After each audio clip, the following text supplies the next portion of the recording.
Bagel Mill in Peterborough, New Hampshire has got to be my favorite breakfast place in New England. I was introduced to it by an ex-girlfriend many years ago. I keep going back. I hope I never see her. That's a topic for a different video though. Today I've got something special planned for you guys. I'm taking you all to Florida, Massachusetts. That's where the Hoosac Tunnel is, a 5-mile long train tunnel, supposedly haunted, an architectural marvel, really cool. Also around there are some amazing waterfalls. That's Route 2 right there. That's my van, the Death Star. I got a campground for tonight. We're gonna see some ledges and amazing light show. Anyway, let's get going. So this definitely isn't a road I recommend for normal cars. Yeah, I'm so glad I have the Wild Peak tires and the suspension because this is looking pretty rough. A lot rougher than I remember. This is the road to Tannery Falls in Savoy. So look at this boulder, folks. This comes up about 8 inches off the ground. Do you think your van can handle that? One of the first things I did when I got my van was the Topo 4.0 lift kit by Van Compass. Smartest thing I ever did. I also got Wild Peak tires by Falcon Tire that give my van another 2 inches of clearance. I can get over this. But if you're looking to come here to Tannery Falls, be very, very careful. All right, let's get to the falls. One good thing about roads like that is it does keep the traffic out. I think I have the place to myself. I'm bringing my camera bag down today. I want to do some shooting down there. Tannery Falls is actually 2 waterfalls at the bottom. You get bang for your buck. I'll show you what I mean. Just a warning, the trail is as rocky as the road, or I should say rooty. That waterfall is so loud, I have to re-record everything I'm about to tell you because it just drowned out the footage. But anyway, the first waterfall you pass on the right is not the main falls. I think it might be the more interesting one though because it just has cooler geology, I guess. I'm gonna shoot here. I'm gonna use my favorite tool in the world, my combined polarizer neutral density filter. If you're wondering what those are, a polarizer reduces glare off of water, which is a major thing at waterfalls. A neutral density lets you do a long exposure without burning out your shot. So you can make water like that look very milky and smooth. So we're coming up on the main one, and yes, it is much bigger and more dramatic than the last one. There was a family down there with one brother trying to throw rocks at the other. Unfortunately, he didn't hit him. I did manage to wait for them to clear and do some shoots though. I used my combined neutral density polarizer filter. A polarizer filter takes the glare off the waterway so you can see right through water, see the rocks below. I'll try to show you guys a before and an after if my photos came out. So I used that for my foreground and we'll see if my shots are any good. In the meantime, it just started to rain as I was finishing up, so I'm gonna get back to my car, hopefully not slip and die on the rocks, and this will be found footage someday. When I do footage of myself running up the trail, I always have to come back and get my tripod. I'm wondering if I should just record that too and leave it in. It's such a waste of my time. I do think it adds a sense of human scale to the trail though, so I don't know. If you guys like that stuff, let me know in the comments. But in the meantime, I did get to the top of the trail alive. My van is looking okay. I need to stop recording audio when I'm hiking uphill. You think all that gym time would pay off a little more. Also, I'm in flip-flops right now. I don't know if you can see that. Not the best thing to hike in. But I'm gonna check into my campground. Then I wanna get to that ledge at Greylock. I think I might hit a site along the way first though. The view from this ledge I'm going to better be worth it because the road took a year off the life of my van and my heart. It was harrowing. Anyway, this is the small town of Monroe in northern Berkshire County, and this is called the Croft Overlook. The view from the trailhead itself was pretty awesome. I can't wait to see what it's like at the ledge. Here we go. There's actually a stone foundation here and a plaque. As you can probably see, or maybe you can't, The view of the mountaintops is great, but it's all overgrown vegetation just below that. I cannot see into the valley here. I'll show you guys what I'm talking about. There is something interesting though, some rocky outcroppings over across the ridge. Yeah, I'm not sure Croft Overlook is worth this horrible road. I'd have to do it again now. I did meet some dude just chilling here drinking beers with his pit bull. That was kind of cool. The Hoosac Tunnel is 2,000 feet in the valley below. I'm gonna go down there right now, but on the way is a cool waterfall called the Cascades. Looks like it might be the coolest looking waterfall in Massachusetts. Amazingly, I've never been there. It was on private property up until recently. So I gotta descend 2,000 feet into the valley below, down this horrible road. Wish me and my brakes luck, folks. The Cascades Trail literally starts in someone's backyard.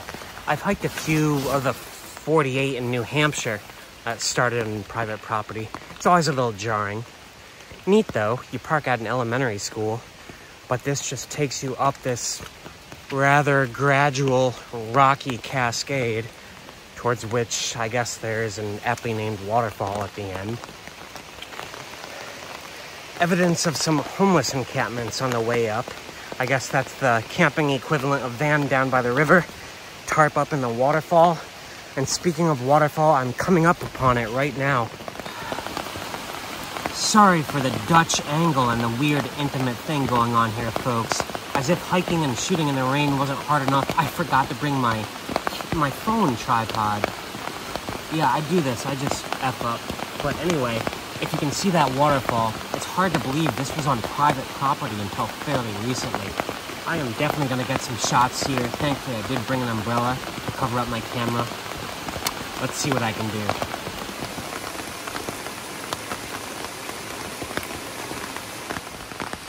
One neat thing here, I found a little boulder that provides some protection for my camera bag.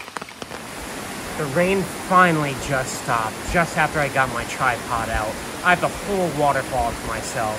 This is just perfect. This is the best waterfall of this trip so far. I think the real golden shot here would be right up on that ledge, looking into the basin. Oh, at least it stopped raining.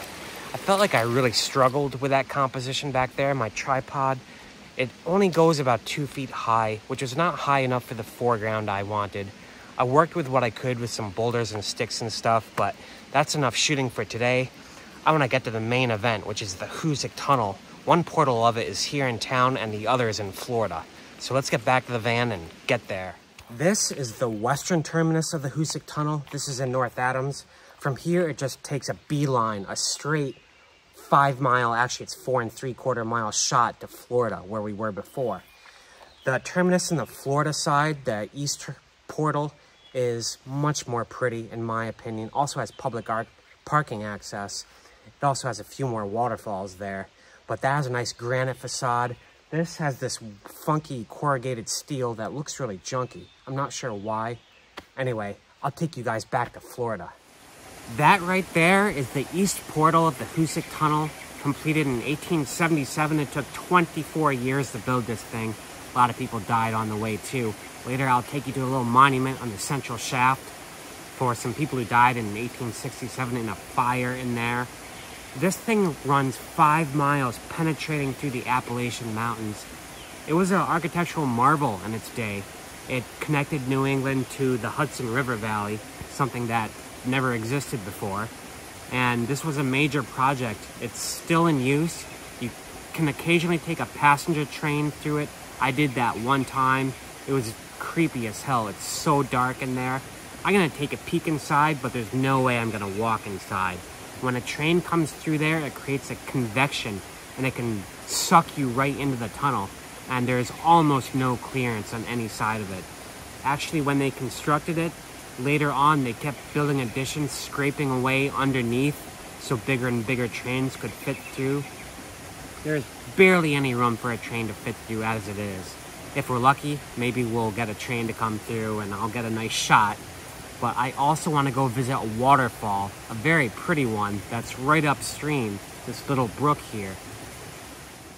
As you can see, it's pitch black in there. There's no point in going in. I think people have died going in there. Always heard stories of that as a kid. And over here, you can see foundations of this canal, which was specifically dug alongside the Hoosac Tunnel to help drain water from flooding it. The trail here is well marked. It is starting to erode away in several spots, so be careful. I just passed the first waterfall on the right. That was just a 10-foot drop. The main waterfall is further ahead, but I'm not sure how much further. Oh yeah, check this out. See this? There are old railroad beams here. I guess this was part of the infrastructure, or maybe just where they dumped excess materials when they were building the tunnel. I have no idea why it would be here though. It might have been a dam as part of that canal. This is clearly the Twin Falls that's on Google Maps, but I noticed there is a trail kind of going uphill, if I can find it in my rear view, whatever. Do you see that? Going kind of, why is it so hard to point in the reverse mirror? Here, going up like that, like a ramp. It seems to go up to the top of that ridge. Maybe there's some more goodies up there. I don't know if you guys can hear that, but there is a train exiting the tunnel. It just lets out this low rumble that echoes through this ravine right here. It's very spooky. So the Hoosac Tunnel is 5 miles long. Some of these trains in Massachusetts are also 5 miles long. I've been waiting for like 7 minutes so far. Yeah, that train was already exiting before I got to the trailhead, and then it went another 10 minutes after that. Thankfully, today's the summer solstice, i.e. the longest day of the year, so I can afford to lose some minutes. I hope you guys enjoyed this little side excursion to the Hoosac Tunnel. Very cool place. Those waterfalls are spectacular. I have still some time left. I'm going to get to a location to shoot the sunset. The clouds are starting to clear. I think the light is going to be really good. I'm probably not going to get to my campground until after dark. So the mountain I wanted to climb for sunset, which is called Negus, N-E-G-U-S, I got to the trailhead, and now I have to wait for that same freaking train. I just had to wait 10 minutes for it down there. I swear to God, it's the same train. Anyway, yeah, this thing is probably gonna go on for another 10 minutes. Yeah, good riddance. Thankfully, the Negus trailhead is right across from the Zor Gap parking lot. Unfortunately, a giant ceiling of cloud cover has just descended upon the ridge up there. No point in going any further. I won't get any views, so I'm gonna go back down to my campground in the valley below, but I think the only light show tonight might be the one in my van. My campground tonight is the Mohawk Trail State Forest Campground. I think they call this area the Zor Gap. That might be a different gorge though. In any case, it's really pretty. You're kind of tucked at the bottom of a ravine between the two tall ridges. I thought about climbing up it, but it's like 1,000 feet of elevation gain. I did that in an earlier video anyway. I want to capture what's left of the light tonight. I'm not going back to that ledge that I talked about earlier. Well, I had a strange encounter when I checked into my campground tonight, folks. I actually checked in earlier in the day, like 2 or 3 in the afternoon. Then I went out hiking. I just came back now. It was like 11 p.m. A ranger was in the booth, and I couldn't tell if he was waving me through or wanted me to stop, but I just kept going. I saw him in my rear view mirror. He got out. He was like waving his hands. Whatever. I got into my campground. I'm not having a fire tonight. I'm so tired from running around all day long, but wow, what a blast. Some of those waterfalls I'd never seen before. It was interesting shooting film at these places. You kind of have to work a little different. I tried to do some photography too. Anyway, I hope you guys enjoyed that adventure. The Hoosac Range is so beautiful. That tunnel it's a work of art in my opinion. Yeah, anyway, enough yapping. If you don't mind, folks, hit the like button below. Hit subscribe if you haven't already subscribed. And if you want to become a member of my channel, which is the join button below, that will instantly open up a bunch of videos because you get early access and I schedule ahead. Alright, peace out everyone.